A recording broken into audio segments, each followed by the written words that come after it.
Hey, this is Raphael from Hinterland, creative director on the Long Dark, and I'm here to walk you through some of the gameplay changes we're rolling out in our July update. First off, you may notice we've added a reticle fade, so that the reticle only appears when you are within range and looking at something interactive.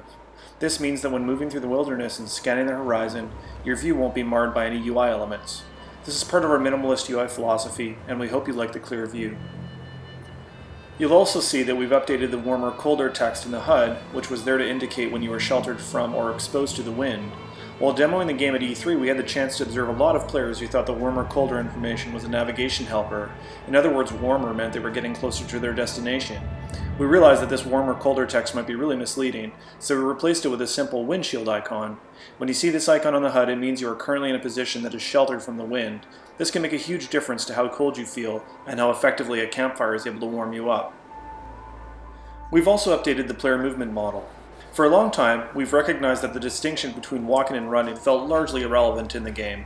Even though you burn a lot more calories when running in the game, we realize that most players simply run everywhere because it's faster, and the calorie cost is not significant enough to make the choice very meaningful. Rather than make running more expensive, we decided to remove it as a modal state entirely. So now you simply walk through the world, and your walking speed is modified only by the terrain. Inclines mean you go faster or slower, or how tired you are. I should note that we tuned the walking speed to be faster than the previous speed, as we felt walking was a bit too slow, and we had a lot of community feedback that supported this increase. Sprinting is much faster than walking, but makes you quite tired, so it should be used sparingly. When you use up all your sprint stamina, it takes some time for it to recharge. You need to decide if you should use it simply to cover some ground, or save it in case there's something dangerous around the next hill. The biggest change in this update is that we've removed our more abstract wood foraging system and introduced the idea of direct harvesting from the environment. You'll now find there are different fuel resources randomly placed in the world. These take the form of sticks, branches, and limbs, some of which can be harvested instantly, and others that require time and a tool to do so. Adding a piece of fuel to an active fire will increase the heat output and burn time of that fire. The more readily available wood is cheap but low value. The harder to get wood produces a lot more heat and burns for much longer. So the sticks and branches you find around the world are easy to get, but won't last long, or do much to warm you up if it's very cool. But they're abundant and ensure you can get a fire started. In Pilgrim and Voyageur modes, any fire will immediately prevent you from freezing. In other words, will stop inflicting condition loss from freezing as long as you have a fire going and are sitting next to it. In Stalker, you have to get your fire hot enough to counteract how cold the environment is. Please note that even in Pilgrim and Voyageur, a fire won't warm you up unless you manage to get it hotter than the environment around it, so while you may not continue freezing, you may not warm up either. The direct harvesting extends to interiors as well, where you can now break down furniture items to get reclaimed wood, and even break down curtains and other items for their cloth resources. Keep in mind that broken furniture items don't come back, and you might be surprised how empty your favorite interior feels once you've broken all the furniture. But desperate times, like getting stuck inside a house during a blizzard, call for desperate measures, and since you can't simply forage from just outside a cabin's doorway anymore, breaking down the furniture could be the difference between life and death. This is a really big change for the game, and although we've playtested it a lot, we expect unforeseen outcomes, and we hope you'll continue to be patient with us as we tune this new resource economy over time. Our hope is that this new system will both make the game world feel more dynamic, provide you with more interesting gameplay choices, and also result in a lot more outdoor exploration and overnight camps, now that outdoor fires feel a lot more viable and immediately useful. We've revamped many of our weather effects. Snow in particular has had an overhaul and now looks much better, fuller, and is better optimized.